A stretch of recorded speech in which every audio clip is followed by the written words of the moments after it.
السلام عليكم ورحمة الله وبركاته، متابعينا على قناة العدسة. اليوم سوف نتكلم عن لا أول حاجة تشترك الأول في القناة، بعد كده نتكلم عن اللي احنا هنتكلم عليه. هنتكلم أول حاجة بس تعمل اشتراك للقناة وتفعيل زر الجرس.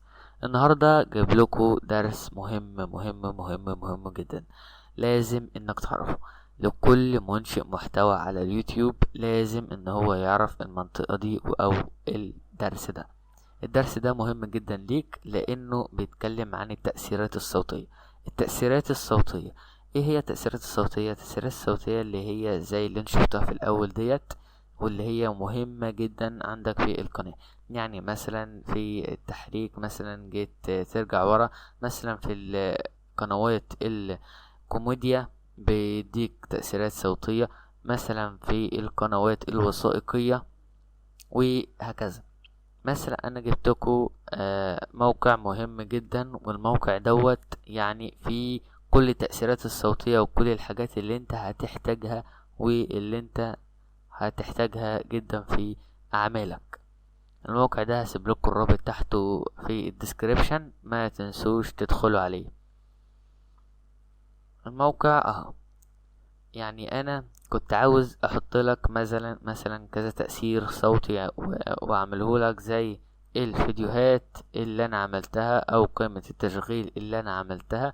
والقائمة التشغيل دي كانت مهمة جدا برضو، بس يعني تلاقيت ان الموضوع كبير ومحتاج ان هو يتعمل في موقع زي دوت. والموقع ده يعني ممتاز جدا ان هو فيه الحاجات دي. اول حاجة مديك الميوزك اللي هي موسيقى، ويعني ما تخافش من كل الحاجات ديت، لان ال الاشياء دي ما ملهاش حقوق نشر، يعني كلها عادي ممكن تستخدمها عندك في اليوتيوب عادي جدا. وعندك هنا برضو موسيقى، بس الموسيقى اللي انا حاططها لك ديت كلها يعني اهم موسيقى انت ممكن تحتاجها. امال اللي احنا هنشرحها النهارده ديت كل الموسيقى اللي انت يعني كل الموسيقى اللي انت ممكن تستخدمها عندك في اليوتيوب بدون ما يجيلك حقوق نشر، ودي بتبقى مهمة جدا. اول حاجة نتكلم عليها الموسيقى اللي هي زي دي طبعا، او دي يعني موسيقى كلها عادية جدا،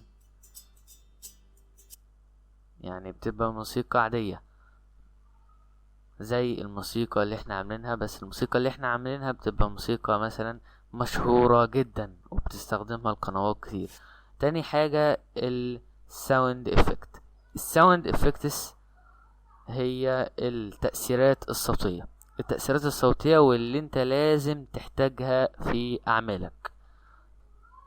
الساوند افكتس اللي هي التأثيرات الصوتية، بمعنى اللي هي زي الحاجات دي، يعني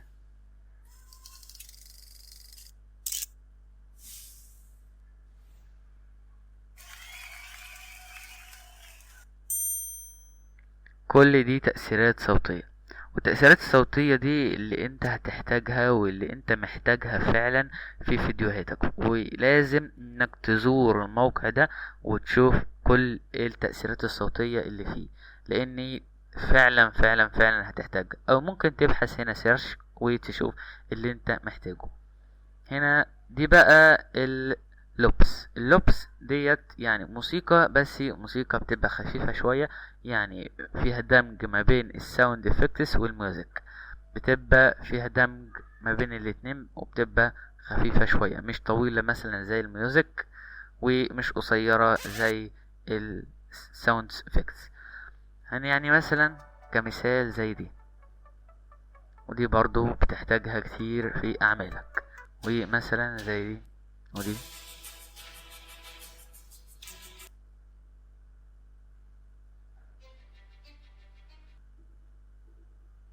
دي كلها اللوبس.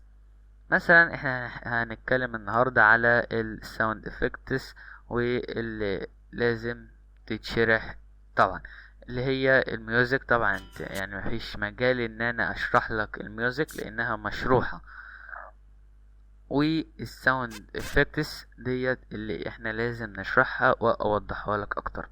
مثلا يعني انت عاوز تشوف الفيديوهات، يعني هي عاوز تشوف تاني، تتك على الميوزك ويدخل لك على العالم الخاص بيك وتشوف بقى وتدور وتعمل وتتعب نفسك. وفي طريقة اسهل بكتير، مثلا نبحث في الساوند افكتس، نجيب هنا اللي انت عايزه بقى بتبحث عنه، يعني اي حاجة انت عاوزها بتبحث عنها.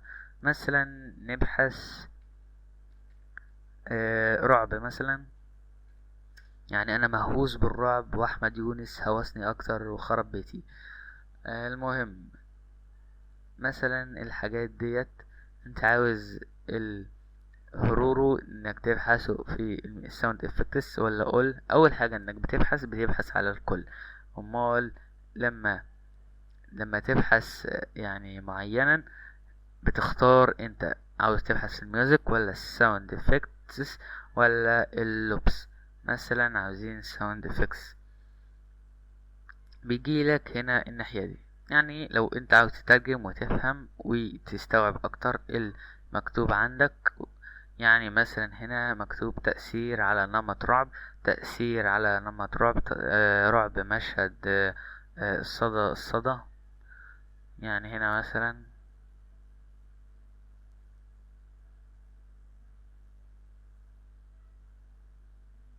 دي كلها تأثيرات صوتية رعب. لو انت عندك قناة رعب، لو انت عندك قناة تانية مثلا بتستخدم الحاجات مثلا دي، بتيجي في الخضة مثلا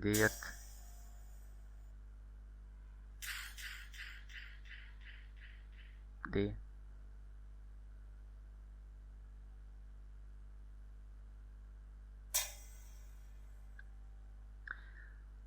ورابع حاجة بقى اللي احنا هنتكلم عليها ان البحث ما بيبحثش فيه غير بالانجلش. يعني تشوف عندك في مترجم جوجل لو انت عاوز تفهم اكتر وما تعملكش براعة في اللغة الانجليزية، ممكن تعمل في جوجل وتكتب مترجم جوجل وتترجم من الانجليش للعربي وتترجم عندك مثلا رعب، وهي جات لي كده هرورو مثلا، وتكتب هرورو ويجيب لك الرعب.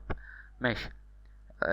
ازاي تحمل التأثيرات الصوتية دي او الميوزك؟ خلينا مثلا نجيب ميوزك علشان تبقى طويلة مثلا ونقدر نحمل حاجة نسمعها مع بعض. مثلا حاجة بتبقى طويلة وحاجة بتبقى حلوة برضو. مثلا دي عاوز انت تحمل الجزء ده، بتيجي عند الكلمة اللي عنده اللي هو الاسم بتاعه وتكبس عليها،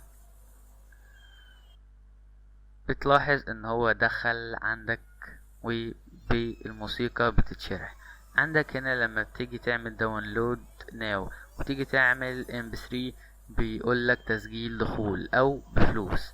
يعني الموضوع بيبقى صعب معاك وانت معكش فلوس انك تدفع، فيعني الامر بسيط انك تحمل برنامج الداونلود مانجر.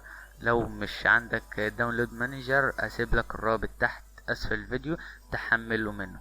يعني كده والفيديو قدامك شغال اهوت، تحمل من الصوت، بتقوله تحميل الصوت هذه الصفحة، بتروح تحمل، تختار مثلا اي حاجة عندك وتحطه في مكان معين انت عايز الفيديو ده يتحط عليه، وتعمل سيف وتعمل ستارت داونلود.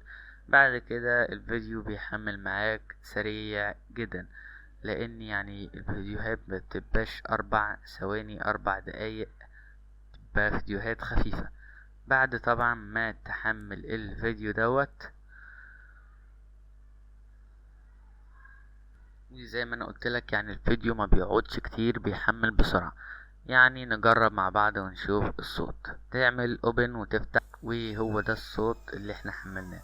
وكده باستطاعتك انك تقدر تحمل كذا صوت او كذا شيء انت بتريده. يعني ودي كانت نهاية حلقتنا النهاردة، يعني اتكلمنا فيها عن